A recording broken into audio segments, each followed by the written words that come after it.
The question number 6 of exercise 6.2 lines and angles chapter. ये question में बच्चों कहा गया है कि PQ and RS are the two parallel mirrors. Mirrors आपने फिजिक्स में पढ़ा होगा, जब भी हम मिरर को रिप्रेजेंट करते हैं तो इस तरह से हम लाइंस डाल देते हैं. इसका मतलब PQ and RS are two parallel mirrors placed parallel to each other and incident ray AB.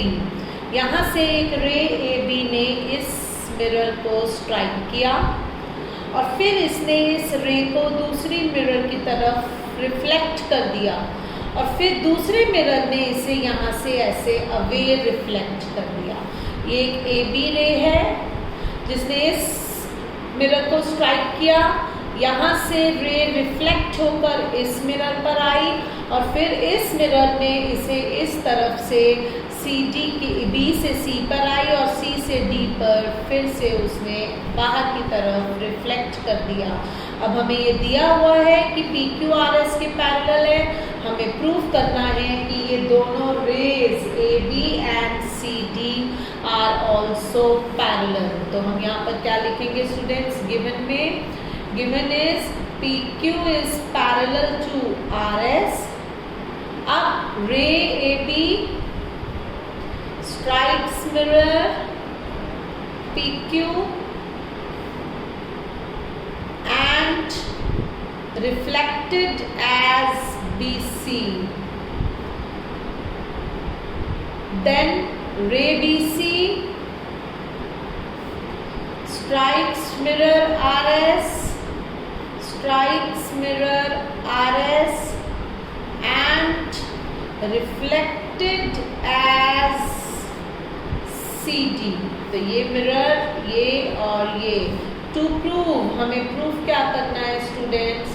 हमें प्रूफ करना है AB is parallel to CD.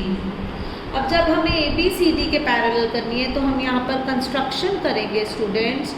Draw BM and CN as normals. आपने ये फिजिक्स में ये वर्ड सुना होगा, नॉर्मल्स मीन परपेंडिकुलर. तो BM एंड BCN हमने इस तरह से दो परपेंडिकुलर्स ड्रॉ कर दिए. Draw BM perpendicular to RS and CN perpendicular to PQ. तो हम यहाँ पे कंस्ट्रक्शन में लिखेंगे draw BM perpendicular to RS and CN perpendicular to PQ as normals. अब आप लोगों को स्टूडेंट्स पता है कि जब हम इस तरह से दो नॉर्मल्स, किन्हीं भी दो पैरेलल लाइंस के बीच में दो परपेंडिकुलर्स ड्रॉ करें तो वो आपस में पैरेलल होंगे, क्योंकि ये भी 90 ये भी 90, तो इसलिए दोनों lines will be parallel to each other. BM is parallel to CN and आपको पता है जो इंसिडेंट रे होता है वो जो नॉर्मल के साथ एंगल बनाता है that is angle of incidence और ये वाला होता है एंगल ऑफ रिफ्लेक्शन. तो angle of incidence is always equal to angle of reflection और इधर लाएंगे तो यहाँ पर ये एंगल I इंसिडेंस बन जाता है और ये एंगल रिफ्लेक्शन बन जाता है. This is angle of incidence, this is angle of reflection and we know that angle of incidence is equals to angle of reflection. इसीलिए ये angle 1 angle 2 के equal हो जाएगा और ये वाला angle 3 इस angle 4 के equal हो जाएगा just because angle of incidence is equals to angle of reflection. अब यहाँ पर मैं इसी चीज़ को लिखूंगी स्टूडेंट्स. हम कहेंगे since BM is a normal between angle ABC and angle of incidence is equal to angle of reflection. हमेशा ऐसा होता है.